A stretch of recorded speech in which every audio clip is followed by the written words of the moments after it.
Dissection of violence here. We got another one for you. UFC 330. Okay. Pay-per-view time. Let's get right into it. We're going to recap the Gamrot Sal Killed card in the Apex, and then we'll get right into it. Make sure the mic's working. Yep. All's good. All's go. Alrighty, guys, let's get into it. So we had a pretty good card for UFC Fight Night. Cash our main play. Miller 2-3. Gave that out in the Discord. Lotto play. 17 to 1. Would have been even better if Miller hit the KO. Oh, that would have been awesome. We would have hit a massive ticket. But, can't be too greedy. Just grateful to cash, at the end of the day. And yeah, let's get into it. So we got Carol Foro versus Gigi Canuto. Really good fight. Gigi showed her heart. I thought she was gonna wilt, honestly. Based on the contender series, she just kind of wilted and gassed. But she showed heart in this fight. Big stage debut. Very impressed with Gigi's heart because she took a lot of shots. She's very tough on the feet. She can take damage. But yeah, like she got hurt a few times, but in the second round, she almost got her grappling game going. Almost got an armbar in the third. This was a great fight, honestly.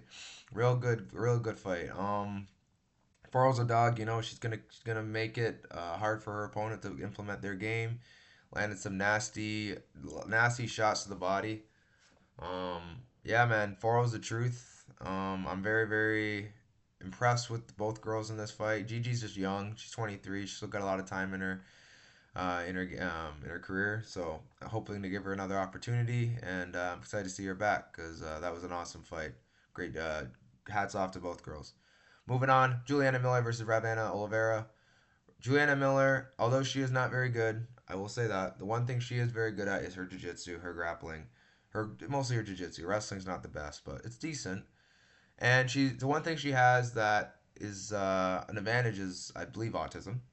She is not all there, but it is okay. It works for her. It helps her in her fighting career. I know autism is a really good base for MMA, so yeah, it's not meant to be an insult. I'm actually very impressed with her determination, and should I go back to the Ultimate Fighter? She won that season for a reason. The girl's a dog. So yeah, man, her record's ugly, but when she fights, she can also make it very ugly. And Ravenna Oliveira is probably the worst in the division. So I saw an opportunity here to cash a 2-3, and we hit it. So very grateful. I just really wish Miller would have got the TKO. Oh my goodness, those numbers were crazy. She was going for it in the first round, but eventually she just took the sub in the second. So it's unfortunate, but a finish is a finish either way, right? So I'm content with that. And Juliana Miller, man, she is back in the win column. So congratulations to her. Van Oliveira. How many fights is that now? She's probably lost like three in a row, two in a row, three in a row. Yeah, three in a row, four in a row. So I take it she won't have another opportunity in the UFC. It's probably her walking paper. They're probably going to give her her walking paper. She has a not only one, not one, but she's been finished in all four. So yeah, she most likely will not be in the UFC anymore, unfortunately, so we won't be able to make more money off of her, but it is what it is.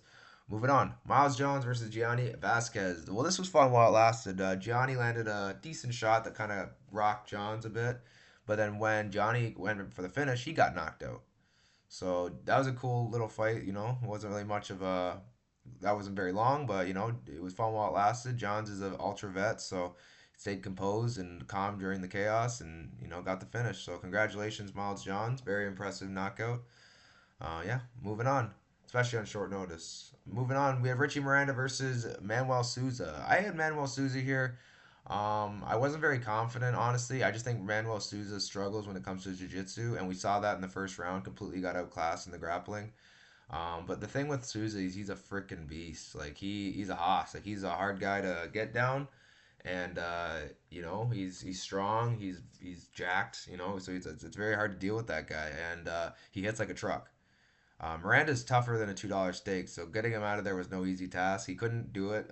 He hurt him to the body in the second very badly, but he was able to find his way back into the fight, and Richie just stayed tough. Richie's a really tough fighter, and he'll be fun to watch in the UFC, but very tough debut. So Manuel Souza, congratulations, but man, he's got some holes in his game for sure, and a very good grappler will expose that, but I just don't think it will be anyone anytime soon. I don't know who they're going to give him next, but if I were the UFC, keep building this guy because he's a beast. He's very fun to watch.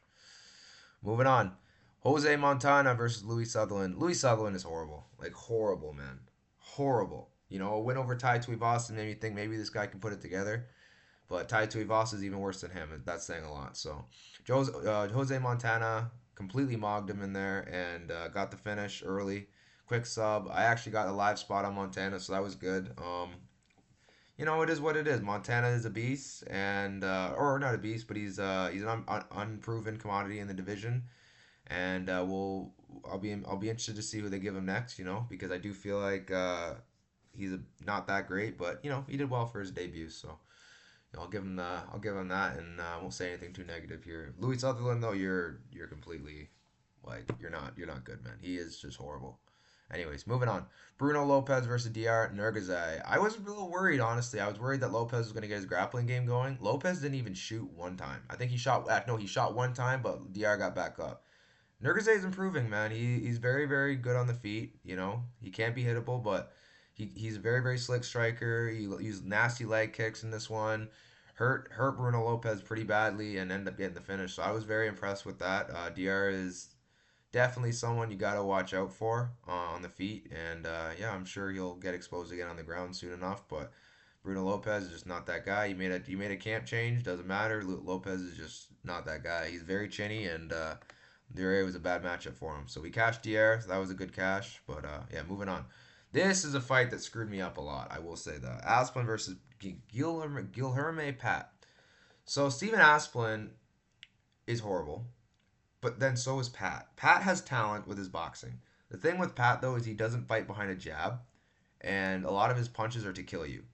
So his energy, he doesn't manage his energy very well, and he's either not going at all or he's just going for it. And Asplin, on the other hand, I think he's been regressing honestly because the last two performances have been abysmal. Like he hasn't done very well. He can be dangerous. Don't get me wrong. He likes to scrap, but it's like when he's the nail, he does not look good at all. And Pat hurt him pretty bad. Aspen recovered, but in the second round, I'm thinking this is where it went wrong for me because I took Pat pre-flop thinking he can win that first round at a high clip. Little did I know he was just too scared after the last fight to throw it all. He was just trying to manage his energy. And then the second round, he started going for it. He won that round. And I'm thinking to myself, in the first round, let me take KO because I think Aspen's probably going to either KO him or maybe even get KO'd himself. Hopefully, get KO'd himself. Second round, I'm ecstatic. I'm like, Pat dropped him. We're going to get a finish. Yeah, little do I know, Pat cannot finish anything. He's just not good. Like, Pat is just not very good. And it is what it is. Round three, I was like, okay, it's 1-1. Pat seems to be, fresher. He seems to have more in him. Aspen, on the other hand, was just standing there. So I take Pat a little more live, and little do I know, Pat just completely threw it away, and Aspen landed a nasty shot and then a follow up kick, which just hurt Pat pretty badly. Got caught in a guillotine, and yeah, man, Pat's just not good. It's just that simple. I can't. I'll never understand why Pat is that bad.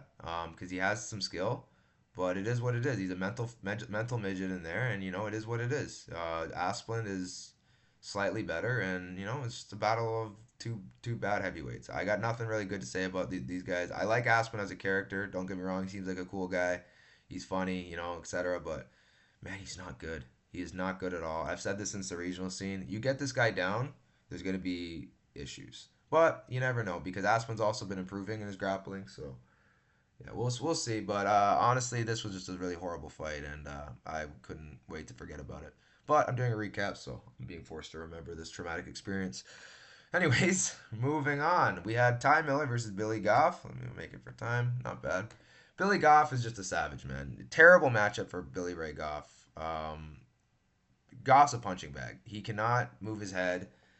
He tried to go crazy with the grappling early, couldn't get Ty Miller down, and then Ty Miller just started touching him with that jab and then just started building on everything else. Ty Miller's boxing is elite. He's very, very good at it. He's very good at with his volume.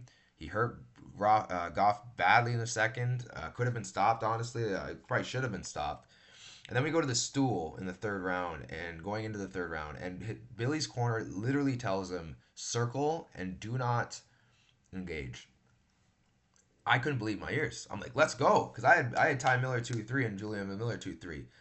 But what I wasn't expecting, I was hoping Ty Miller would get a sub because Jillian Miller didn't get the TKO. Maybe Ty Miller gets a sub, but he ain't looking for no sub, man. Like plus Goff's probably gonna fight out of submission trouble, so it was smart the way Ty Miller did. I always thought it was gonna be KO for Ty with Juliana Miller. That I was like maybe she can get the KO, but it is what it is. We cashed the 2-3. Thank you Herzog for letting it go on longer, so we get paid out even more on the 2-3. Um, yeah, man. It is what it is. Ty Miller, baby. Let's go. Billy Goff, you need to hire new coaches. Moving on. Lemos versus Tainara. I actually took a little dog shot here on Lemos. Not the best bet in hindsight, but I just wasn't truly impressed with Tainara. I think she's good. Don't get me wrong, but I just haven't seen enough to make me think she's at that top echelon level yet. She beat Loma, um, Conseco. She beat Bruna Brazil, but it's like, who is that one good win? You know what I mean? So I thought this would be a bit of a step up for her. And she delivered. She completely dominated the fight, other than one moment in the second round where she lost the round because of that. But she's tough. She's very athletic. She's very good, and she impressed me. So Tainara, you are officially on my good graces as far as betting. I will probably bet you from on the future. You are very very good. So very impressed with Alexa Tainara here. That was probably my one of my favorite performances of the night as far as underrated goes, because a lot of people aren't talking about it.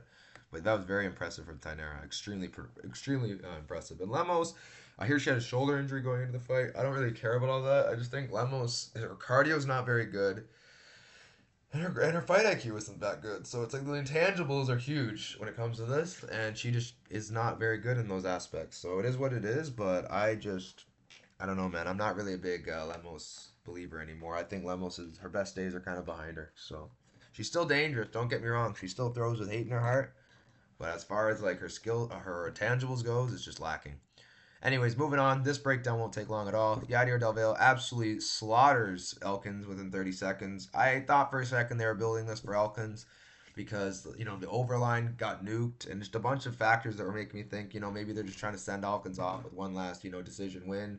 Gave a guy who likes to pull guillotine all the time, but for Elkins, he's so washed. Like he just looks like a CTE patient out there, and like I'm trying to be respectful, but it's like it's bad, man. And Elkins should honestly be proud of the stuff he's done in his career, but it's like, man, like that's crazy. Anyways, the damage is gone. He will be missed. He's an ultra vet, and yeah, Yadier Delville completely spoiled the party. So yeah, sad ending for Elkins, but he's still a legend nonetheless, and it's been an honor to watch you work. And yeah, man, Darren Elkins has been around a long time, and I've had the privilege of watching him fight and upset prospects and show his high level scrambles and grappling for a long time now. And it's it sucks he's got to go, but it's better for him anyways, health wise. So yeah, man, Yarder Dalvel gets the win. Moving on, Diego Ferreira versus Billy Quarantillo. This was a scrap. Billy Quarantillo's defense is atrocious. I love Billy; he's a good dude, but it's atrocious his defense. Like he just eats punches. There's no moving his head. There's no defense. Hands are down sometimes. It's like Ferrer was just playing ping pong off his head like over and over and over again. Now, don't get me wrong. Quarantillo fought. He's tough. He made it a scrap. Diego was gassed after round two, like gassed. But he kept fighting because when you're fighting someone so hittable, it can just like Billy's basically Homer Simpson. And if you don't death gas, you're gonna beat Billy Quarantillo. Or if you don't get caught by something, but Quarantillo almost landed a few times. Quarantillo actually landed some good shots, but it was a Diego Ferreira fight, and yeah, he was just outmatched in a bunch of different aspects. The only thing that Billy had on his side was cardio and toughness, and unfortunately, that's not enough in the higher levels of the division. So, great win from Diego Ferreira, 42 years old, still doing it, legend. Moving on, Quillen Salkeld versus Mateus Gamrot. Okay. Again, I'm transparent, guys. I had a good amount of money on Gamrot. Not a good amount, but like 1.5 units. Live saved me on a lot of these mistakes, like the Pat versus Asplin fight and this fight. I thought Gamrot earlier in the week was going to win. 100% I did. Somewhere around the middle, I'm like, man, if Dan Hooker can beat you, I'm pretty sure I said this in my breakdown, then Quillen Salkeld should be able to beat you. I can't remember what I said, but all I remember saying was, sorry, I gotta get my mustache trimmed. It's constantly tickling my nose. Gamrot is honestly just not good against guys bigger than him. You know what I mean? Like he can't handle guys like Dan Hooker, Sal Killed. He can handle guys that are more short, around his height, and someone with no grappling. Sal Killed can grapple. Sal Killed is pretty decent on the feet. Gamrot completely was outclassed here, and I am not surprised because I made a last minute bet on him. Just kind of like I got kind of screwed on a bare knuckle spot. I was pretty upset about it. I'm not gonna get into bare knuckle. We don't do that breakdown here, but so I was like, maybe let me get it back on Gamrot. Chasing is never the way, especially if you don't have a spot left and you're just forcing things. This is why I forced it on Gamrot. I paid for it. It is what it is. We're still up on the card. I'm still happy, but it's still a big card. The 2-3 props, etc. Max play, all that cash. Even Nurgaze, all that cash. So it's like we had a lot of room to play, but we didn't need to do that. It's like what could have been a 10 unit day turned to like a 7 unit day, right? So it's like you don't need to throw your money away just to try things out. I had some people that were confident on Gamrot too, so it's like I got in my head. I tried to ignore this fight, and I made a mistake. It is what it is. I own it. Bad call by me. Even then, my pick was always Gamrot, but I just wasn't gonna bet this fight because it was a show me spot for Sal Killed, right? And boy, did he show us. Sal Killed's scrambling. A lot of these Aussie guys scrambling are remarkable. This guy's good. He's a talented guy, and I'm excited to see where he goes in his career because Sal Killed's he's a gamer, man. I like Sal Killed a lot. But anyways, guys, moving on. Let's move on from this card. I give this card in total.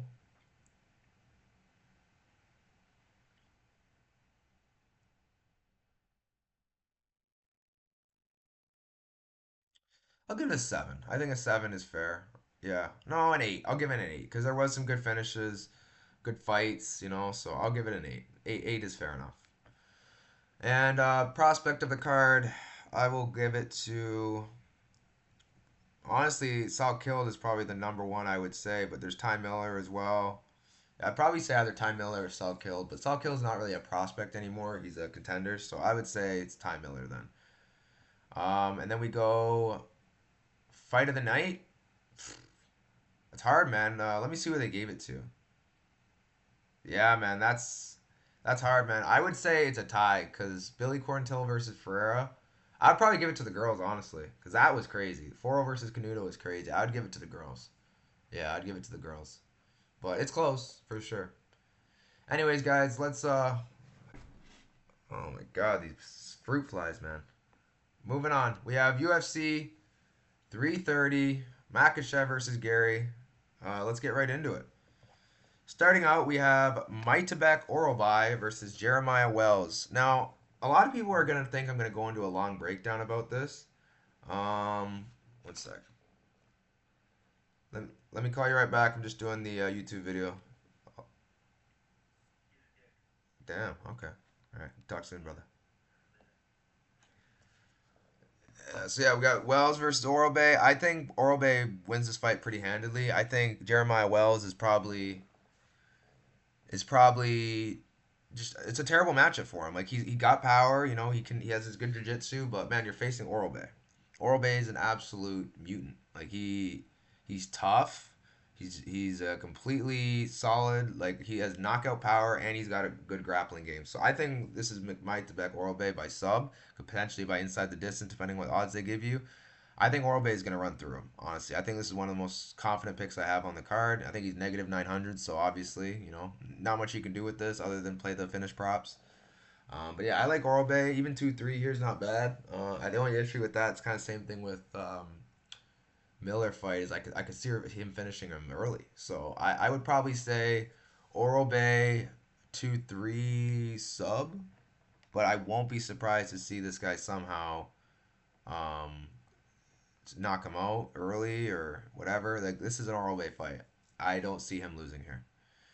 But yeah, man, I'm not gonna speak about the gimme fights too long. I'm just gonna be rambling at that point.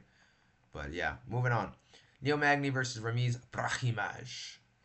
I gotta go with Brahimaj, man. Like honestly, like I don't think this is a very like good spot to bet, just because I do think Magny is live to put anyone through the Magniverse. But Brahimaj is completely changed his game around, and we showed him he can grapple through adversity. I know Puna is also really hard to take down compared to Neil. Neil's probably a lot easier to control and grapple. So I would probably say this is going to go to Brahimaj because we've seen Neil in his last outing get submitted. He technically almost got submitted by Matthews, but it ran out of time. TKO by Morales. Gilbert Burns submitted him. Shavkat submitted him. He can be submitted. So it's like I do think this is a fight that Brahimaj can find a submission. So I'm gonna go Ramiz Brahimaj by submission. It's definitely could be volatile because we saw in the Puna fight he did slow down. But he's got the heart of a warrior, so I do think he's gonna find a way to win. He beat Austin Vanderford, who's a grinder. He submitted Billy Greg. Oh, pause. Billy Ray Goff, and he's just dangerous. I think he just has a finishing upside on Magny, especially early. So I'm gonna go Ramiz here. I might even bring myself to having a bet on this fight. Maybe live bet if Magny starts to pour it on. But I just think this is a Ramiz fight. Don't get me wrong. Like I said, this could end. This could get bad and ugly when Ramiz can't get his takedowns or if Magny starts putting him through the Magniverse. But I just don't think it's going to get to that point. I think Magny is going to get finished early, rounds one probably or two. But either way, I think Ramiz can maybe go through a scary moment in the third and just pull out a decision win. I just think Magny is. How old is Magny at this point in his career? Obviously, he still has it in him, but he's 39 years old. He's not a young pup anymore. He can be knocked out. He can't be submitted. So yeah, I'm gonna go with Ramiz here. I think Ramiz should be able to win this fight, especially with Safe Sayud. Is he still with Safe Sayud? I think he's still with Safe Sayud. Let me look that up. Oh my goodness. Safe Ramiz Brahimaj. Rate in the comments also below. I'll talk about it later. Yeah, he's still. Oh no. Oh, he's with VBS now. Yeah, but Oral Bay's there too. Interesting. Yeah, I don't know, man. It's a good team he has. So I don't know. I gotta go with Ramiz though. I think Ramiz is gonna be good here. Moving on, we have Rafael Tobias versus Lucas Fernando. I gotta go with Fernando here. I think Tobias is decent enough. I think he can be dangerous, 100%. Like we see, he has some submission wins. He got some knockout power, but at the end of the day, man, like he got knocked out by Miguel Porto, and that guy is horrendous, like literally horrendous, like the worst of the worst. And if Lucas Fernando, even though he has some losses, look at who they're against, right? Bukoyev, Cesar Almeida, Diego Diaz. It's like, who's this Diaz guy? I think I remember. Yeah, like these are guys that are good guys. So it's like I can't take too much from this. He's also had good wins, right? So it's like I am more impressed with his strength of schedule than I am. Okay, it's not the best, but it's better than Tobias. So I got to go with Fernando here. I think the odds are pretty fair. Negative 250 is around where I'd put Fernando. I'm going to go Fernando here. I'm going to go decision. I feel like he can mix in his game. Potentially get a knockout, but I'm going to go with either knockout or decision for Fernando. I'm not really sure on the prop here, but I got to go with Lucas Fernando here. I think he's going to be a decent parlay piece, but I don't know what I'm doing with this fight. He definitely will be in the parlay builder. I can almost guarantee that. So yeah, I'm gonna go with Lucas Fernando here. I'm gonna go with him by decision, and we'll see exactly how this fight plays out. I don't know why I'm on here right now. We'll see exactly how this fight plays out, but I think Tobias is. He showed me in his last fight. If he can't get his grappling game going, he's just not very good. Yeah, he has power, so don't get me wrong. He could catch Lucas, but I'm gonna go with Fernando here. I think Fernando's just an all-around better martial artist, but we'll see. We'll see. I think the improvements from Fernando have been like really good. So I'm interested. He's also brimming with confidence right now. I think he's gonna come in there with a chip on his shoulder. Moving on, Tresean Gore versus Vicente Luque. I gotta go with Gore here, but man, it's such an ugly fight because like we don't know how washed Luque is. I do think he is washed. I think he can be hurt, but like we saw him hurt Gastelum, who's really hard to hurt, and subbed him. But I just think Gore's more of a like he's taken damage, but he's just more of a dog. Like we saw it in his Bakoya fight, like just broke Bakoya, and the guy's just dangerous, dangerous. He's got that nasty guillotine, he's got that knockout power. Whereas Luque, it's kind of similar, right? He's still got his power. He still has his submission threats, his front chokes, but it's like it's whoever gets to their, whoever finds it first. They both. It's kind of very similar a fight, to be honest. The one thing that they don't, Luke doesn't have that Gore has is durability. So that's why I favor Gore here. I feel like Gore is just going to be more durable, and I think Gore is probably going to find a KO, but I don't like this fight enough to bet on it. I'm most likely going to skip this fight. I just think it's a lot of things that could go wrong here. Um, you know, Everyone's like, oh, 6-4 versus 24. I don't even look at records here because Gore just beat Makhachev, who has a really good record. So records really don't matter here. Gore is a dog, and he is going to fight for your money. That is for sure. But do you really want to play that game against someone like Luque, who showed that he can be still dangerous in his last fight? So it's like, do I lean Gore? And if you bet on Gore, do I think it's the worst thing in the world? No. I just think that there's a lot of spots this card, and you just got to pick carefully because you don't want to, put too much volume out there when, things could go wrong. So I'm going to go Trayshawn Gore here, but honestly, I am not too sure. I think this is a very, very hard fight to call. So I'm going to go Gore, though, just because of the durability. Moving on. Dante Johnson versus Eric McConaughey. I got to go with Eric McConaughey here. It's probably a dog shot. I like the dog. I like McConaughey, man. He delivered for us against Vieira. The one thing with McConaughey in this fight that worries me is the chin. Dante does hit very hard. He hits very hard. He's a natural athlete, but man, McConaughey is just better. Like if you take the knockout power away and potentially that knockout threat away, this is a McConaughey fight all day. It's just the threat of that knockout that worries me. So if you want to take Johnson, I'd probably go 1-2 KO. He ain't subbing McConaughey. Um, and I don't think he's gonna win a decision against McConaughey unless he banks the first two in a greasy split. I don't know. I just think McConaughey, as the fight goes on, is gonna build, and I feel like he's gonna have confidence coming off that last fight. Whereas Johnson went to a split decision with Cody Brundage, and he had to change camps. And I don't know how he's feeling after this change of camp. I don't know who's gonna be in his corner. I don't know what the whole thing with him is. I know he came from a small gym before, but like McConaughey beat Brundage. He beat Vieira. The only ones he's lost to are Susurkayev, and he was beating Susurkayev until the finish. So it's like, I don't know, man. Like, it's the chin. Like I said, if his chin wasn't a factor, this would be an easy fight. Easy fight. Because, man, this guy's dangerous. Very, very dangerous. McConaughey's dangerous, too.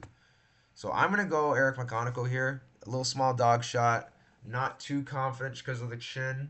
But I do think this is a good spot for him to start his winning streak. Got a nice win, upset last fight, and it was at big plus money too. We made a lot of money off Eric McConaughey last fight, so it's like I really think this is a good spot to continue. Not a great spot, sorry, not as good as last one, but I do think it's a decent spot to continue the Eric McConaughey dog spree. But again, don't be too shocked if you see him get knocked out, and don't be mad at me, and don't say I didn't warn you because this is a volatile fight. I will say that. So I'm picking my spots, yes, but I do like McConaughey, man. So I'm gonna try to keep the train going with McConaughey. Moving on, Charles Johnson versus Eduardo Henrique. This was supposed to be Ochoa, but I have a feeling this is due to the loss of his teammate. It could be an injury, but rest in peace, Alan Nascimento. But the entire Shooter Box team is struggling right now with that loss, and I don't think it's a good time for the gym right now. I think they all need to take some time and mourn the loss and you know, maybe like I said, it's just an injury, but I just feel it's a time that they do need to themselves, their families, their friends, and mourn as a team because it was a key member of that gym. And rest in peace, Nascimento. It was a privilege to watch you fight. Yeah, we lost money on you your last fight, but who cares? Like the things you've done in the sport are tremendous. Like the jiu-jitsu is phenomenal. The skill set he had in the cage, like he was always fighting. He may be outmatched in some aspects, and it doesn't matter, man. That guy's he's not like a legend or anything, but he was a key member of that flyweight division, and he'll be missed. And yeah, God rest your soul, my man. And yeah, rest in peace, Alan Nascimento. And I don't mean to go on a tangent or anything, but it is sad. But yeah, let's get back to the fight. I think Charles Johnson. I think this is a better fight for him because Ochoa is a little more dynamic. But man, Henrique is good too. They're not giving Johnson any easy road to, they're not giving him no bum. I don't think Johnson has faced one bum in his whole career. He knocked out Lezege, which is very impressive. Antoine Ho, which was uh, which was good, contender series. I think he didn't get the contract, so but now here he got his fight. So a year later, he's back at it. Nearly a full year later, and he got his shot in the UFC. So interested to see what he does with it. He trains at a Daniel Cormier's gym, out in San Jose, I believe, or Anaheim, wherever it is. Um, yeah, I think this is a good spot for Henrique to win. I just feel like he's going to be the better striker of the two. And Johnson's not very good with shooting his takedowns. So I'm going to go Henrique here.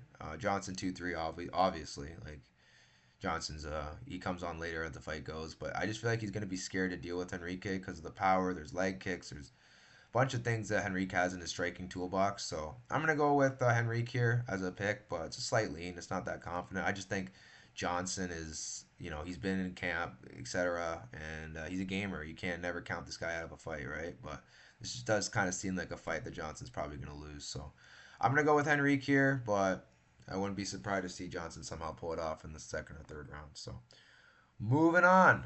Joel Alvarez versus Chidi Ninja Njokuani.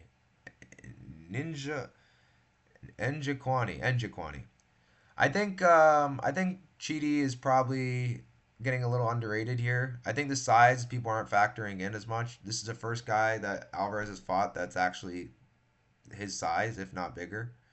Pause. But yeah, man, I just think Alvarez is gonna have a new puzzle to solve, and we haven't really got to see a big sample size of his offensive wrestling and grappling. So I'm not really too big on this spot. I know some people really like Alvarez here. I'm not one of those people. He beat Luque, he beat Close, he beat Brenner, but like these guys are lightweights. It's like now give me a well. Oh, this is he got absolutely destroyed versus Amasov, who won't have those issues here because he's be fighting Njokuani on the feet. So like I said, I'm interested to see how this plays out. I have no interest in betting this fight. I think Joel Alvarez probably can find the sub if he gets him down, but on the feet it's pretty even. I would probably lean Joel, but it's close. So I'm gonna go Joel Alvarez, but honestly, I have no interest in betting this fight, and yeah, I'm most likely going to be skipping this fight. I'm not taking a dog shot. I'm not taking nothing on this fight. I just want nothing to do with it. In fact, I actually kind of be rooting for Chidi, but I don't really care at the end of the day. Both guys are. I think it'd be better for Alvarez to win, more, but more just more players in the 170 division. I feel like would be better, but either way, doesn't matter to me. Just gonna be sitting watching this fight, maybe live betting. We'll see, but yeah, I'm gonna lean Alvarez here. I think Alvarez negative 200 is probably fair, but yeah, I wouldn't go past that. Moving on, Edson Barboza versus Esteban Ribovics. I gotta go with Esteban Ribovics. I feel like it's pretty self-explanatory. Um, I just think Ribovics is like it goes back to durability. If this was prime Edson, okay, I'd see it as more competitive. But Edson is not taking damage well anymore. Like he has an eye issue. He is completely. He said he felt good his last fight, and he did not look good. I know that's maybe a new version of Jalen Turner we haven't seen before, but either way, man, Ribovics is dangerous. The only thing to keep me off of this spot is the price. At negative 300, yeah, Ribovics. But negative 570, what am I supposed to do with that? So most likely I will not be playing the money line here. I'll most likely take KO or bust. Maybe I'll put it in my parlay builder, for fun. But I don't like playing odds like this when there is chances where it could be competitive. Because we've seen Esteban Ribovic get hurt. We've seen him, in wars with guys like Daniel Zellhuber and his last fight was horrendous versus Gamrot. But I don't think Edson's going to mix in the grappling too much, if anything. So it's going to be a striking affair, and I do think Ribovic's going to win that one. So I got Ribovic here by knockout in the first or second round. Probably going to play Ribovic's knockout parlayed with somebody else, but other than that, I got nothing really to say about this one. Sad Edson's a legend, man. So it's sad to see him not be able to take damage the way he used to anymore. He said it was elbow to his head, top of his head that took off his equilibrium, but I truly just don't think he can take damage anymore. And you're fighting someone like Ribovics who's really good at giving damage. So I think Ribovics is going to find the KO. I think Esteban. I think Esteban's going to find a knockout in this fight, and I think Edson's probably going to retire after it. So I got Ribovics here, and yeah, that's going to be my official pick. Probably one of my more confident picks in the card. But yeah, moving on. How many more do we got? Four more. Okay. Mansour Abdul Malik versus Dustin Stolfitz. I got to go with Malik here. Like, yeah, we faded him the last fight against UFC, but that was probably one of the best reads of the year. I had 2-3 as well, so a little pat on my back for that one. I'm pretty happy with that one, actually. That's probably one I'm most proud of the year. And Mechanico, yeah, those are the two probably that stand out the most. And man, Mansour showed that he has a process issue. But the thing that Mansour doesn't lack is power. And this guy is a freak athlete. And he's tough. So you're going to have to really get him out of there to get him out of there. And I just don't think Stoltzfus has that in him. He's going to skirt the outside, look to land a big punch, and look to grapple. And I just don't think Malik's going to let him do that. I think Malik has good wrestling. He's a very strong guy. I think Malik's going to probably reverse him, land a big shot, get the KO. I think Malik by KO is probably the most likely outcome.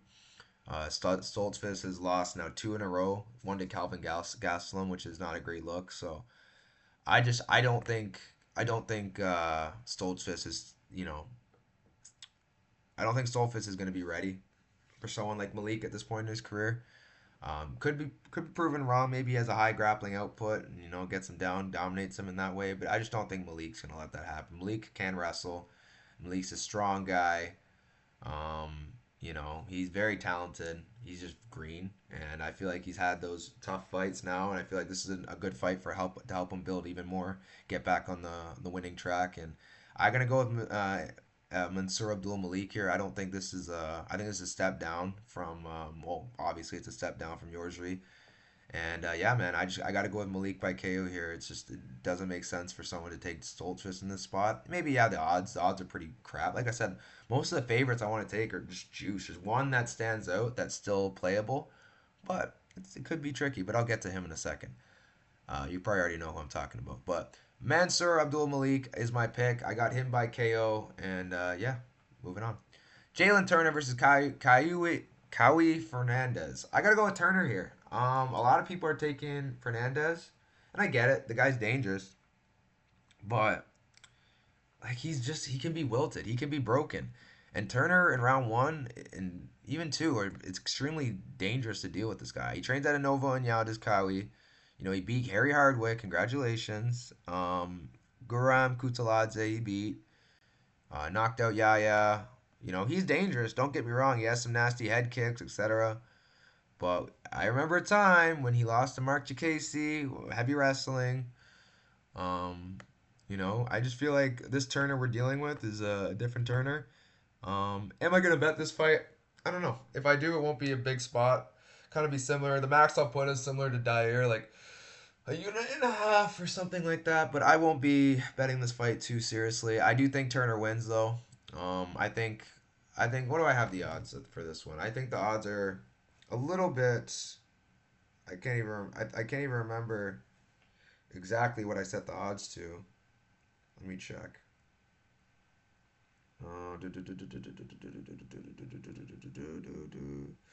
Yeah, I got him at like negative 200. I think Fernandez is going to come in there with calf kicks and kicks, lots of kicks, but the boxing, I feel night and day is going to give Turner the advantage.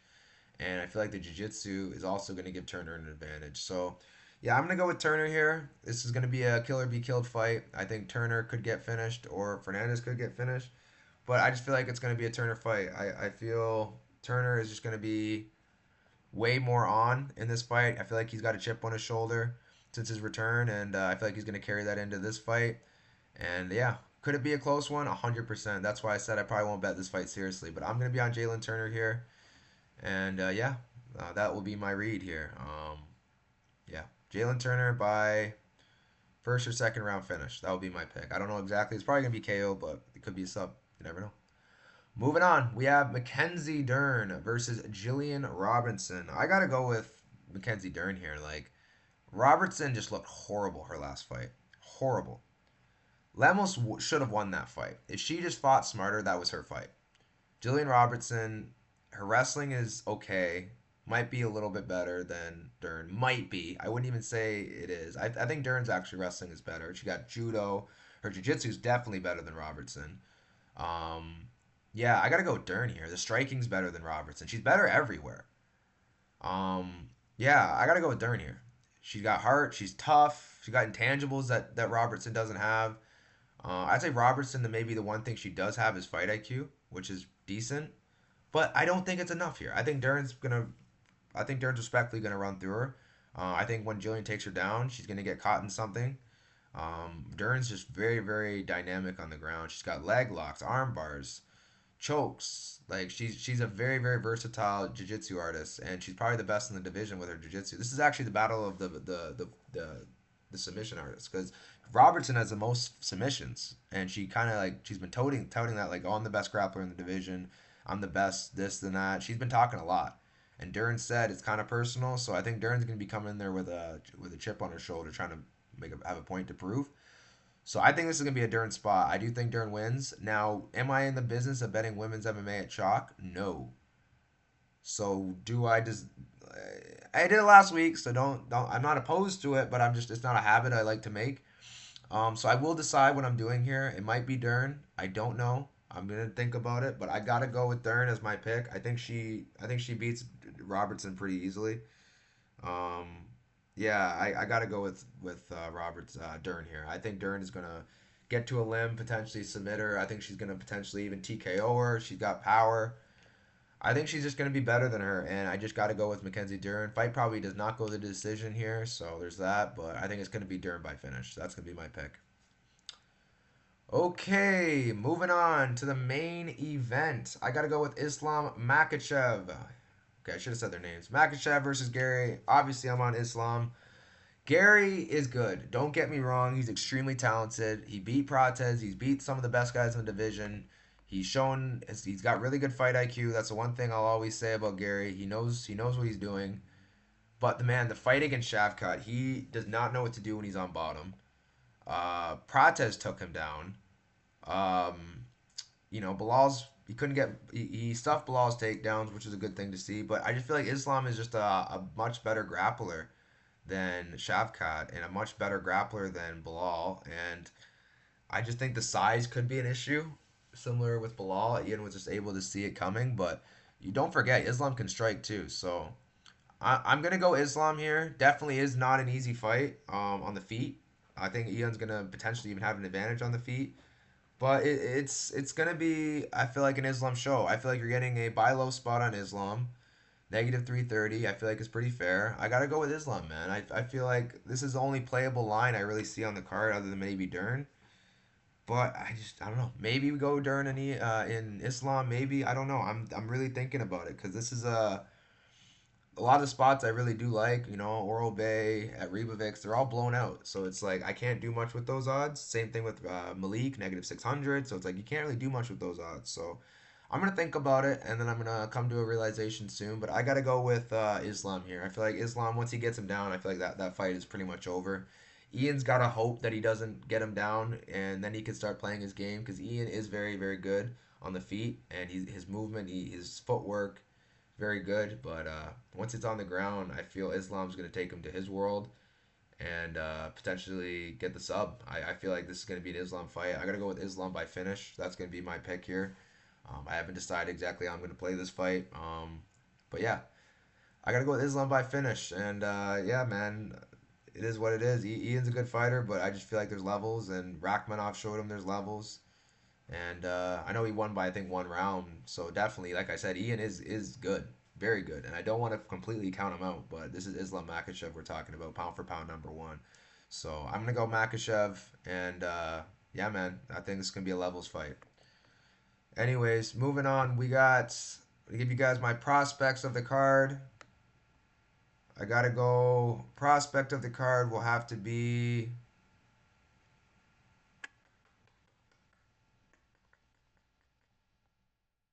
Is there even a prospect fighting on this card?